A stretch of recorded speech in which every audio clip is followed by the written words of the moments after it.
February 27th. St. Leander, Bishop. St. Leander was born of an illustrious family at Carthagena in Spain. He was the eldest of 5 brothers, several of whom were numbered among the saints.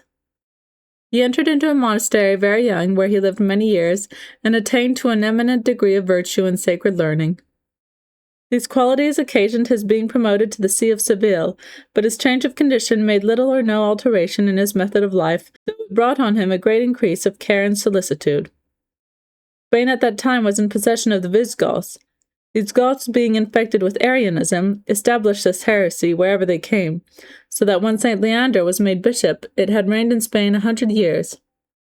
This was his great affliction. However, by his prayers to God and by his most zealous and unwearied endeavors, he became the happy instrument of the conversion of that nation to the Catholic faith.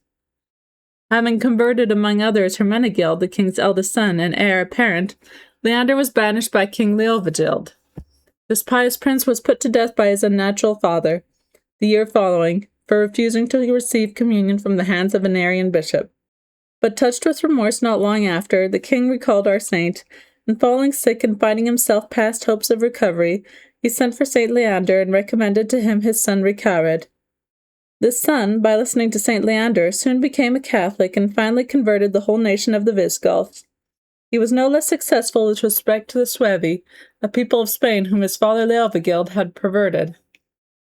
St. Leander was no less zealous in the reformation of manners than in restoring the purity of faith, and he planted the seeds of that zeal and fervor which afterward produced so many martyrs and saints.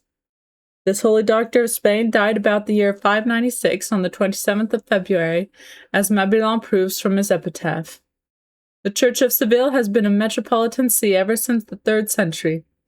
The cathedral is the most magnificent, both as to structure and ornament, of any in all Spain.